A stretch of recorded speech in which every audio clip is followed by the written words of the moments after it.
Bruce Billson is the Australian Small Business and Family Enterprise Ombudsman. Have I got that title right, Bruce? Yeah, it just rolls off the tongue, doesn't it? It's not the snappiest one going around, but it does encapsulate what we try to do and how we aim to support small and family businesses. Yeah, and so why the family enterprise part of it as well? What's the genesis of why your office came into existence? Yeah, because really there's some, obviously the small business stuff's pretty clear, and I'm sure all your listeners would appreciate that. The family business part of it is also emphasised because family businesses are different and they have different challenges. And you can imagine, in a family business, often the dining room table becomes the boardroom table, and, business partners then have to deal with family hierarchies and all that sort of stuff. So there's particular challenges in the family business space that we're keen to surface and highlight when government's making policy and when programs are being developed. And to be clear, as an ombudsman, you're not part of the government or the opposition or anything like that during a federal election campaign. People to come to you for an independent advice and advocacy. Correct, that's right. And so we keep our services going with assistance, dispute resolution, the sort of best practice information that we make available. We step back a bit from the policy advice space because it is a non-political office.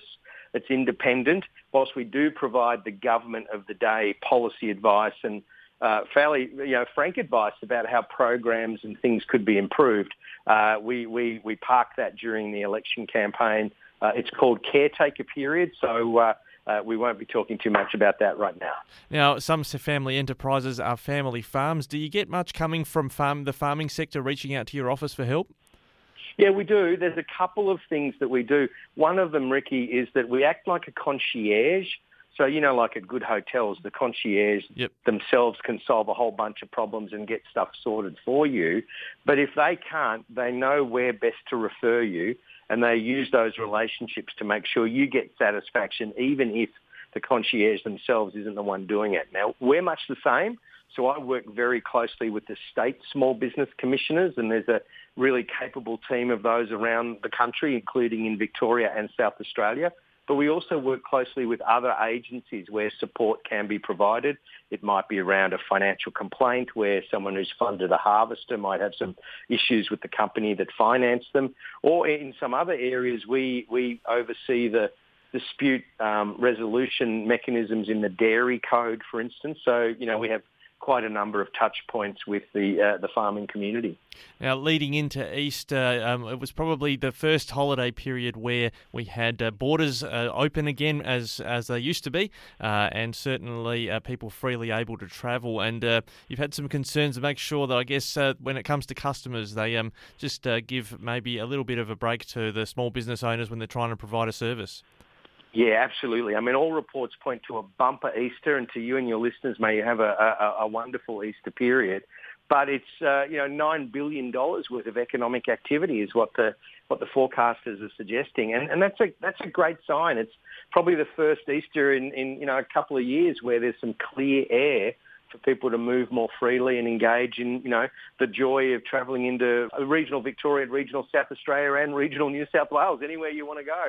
So that's a great sign. But we know in the background there's been challenges with supply chains. It's not always easy to get the exact stock that you want. And also some businesses are still really struggling with workforce shortages. So, if you're rocking up at Bordertown for a succulent bite on the way through, there may be a fewer number of people there to help you, but everyone in the small and family business community is doing all they can to give you joy and satisfaction. I'm just asking customers to be kindly customers over this period. And just lastly, Bruce, I guess COVID-19 and the related restrictions have been the biggest impact on small business of late, but is there a real hot topic around the small businesses and family enterprises reaching out to your office right now?